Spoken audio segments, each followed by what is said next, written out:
कांग्रेस में बहुत ज़्यादा कॉन्फिडेंस था। कांग्रेस ऑफिस में मछली आ गई थी सुबह, कहते हैं शुभ होती है। मिठाइयों का ऑर्डर 60 वैरायटी की मिठाइयाँ 100 किलो ऑर्डर की थी और उनका कहना था कि 70 वैरायटी भी आ सकती है। मतलब 60 तो सीट मिली रही है, 70 तक पहुँच सकती है।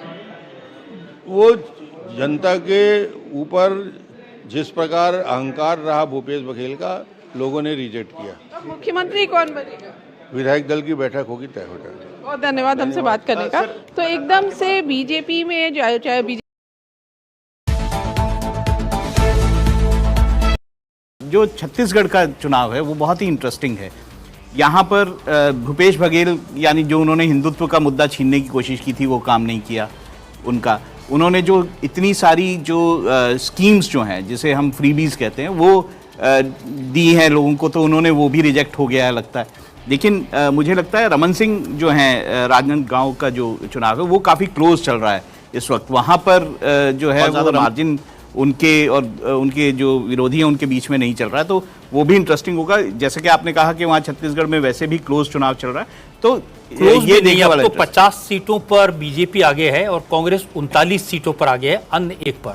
तो अब तो क्लोज भी नहीं रहा, ये काफी बीजेपी काफी आगे निकल गई।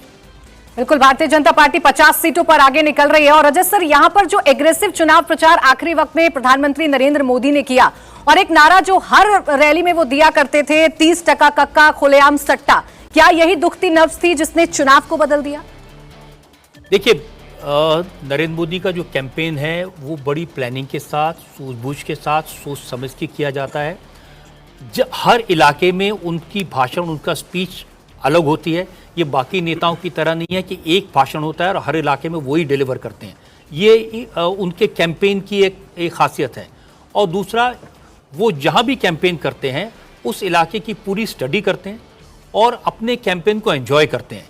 वो जब कैंपेनर होते हैं तो वो प्रधानमंत्री नहीं होते, वो स्टेट्समैन नहीं होते, वो बिल्कुल एक कैंपेनर की तरह अपने विरोधियों पर सीधे हमले करते हैं, डायरेक्ट अटैक करते हैं और इसका असर जनता के बीच होता है। और दूसरी बात, नरेंद्र मोदी के कैंपेन का इसलिए भी असर होता है कि आज देश में उन्होंने एक अपना एक स्टेचर बना लिया। अब उस कद का कोई और दूसरा नेता इस देश में है नहीं, तो इसलिए जब वो बात कहते हैं उसका असर होता है। तीसरी बात, इस चुनाव में मैंने एक और परिवर्तन देखा, वो लोगों से कहते थे ये मोदी की गारंटी, जी जी, ये मेरी गारंटी है। मोदी ने पिछले 10 साल में, 9.5 साल में प्रधानमंत्री रहते हुए और उसके पहले मुख्यमंत्री रहते हुए लोगों का भरोसा जीता है। इतने लंबे समय तक कोई व्यक्ति ऐसा देश का नेता नहीं है जो इतने लंबे समय तक प्रशासनिक व्यवस्था में रहा हो, जिसने सरकारें चलाई हो। दोस्तों, आप देख रहे हैं कभी तक की सबसे बड़ी और ताज़ी खबर AT के न्यूज़ चैनल पर, और आप चैनल पर पहली बार विजिट कर रहे हैं तो चैनल को लाइक और सब्सक्राइब भी कर दीजिए। चैनल को प्यार और सपोर्ट करने के लिए आपको दिल से धन्यवाद।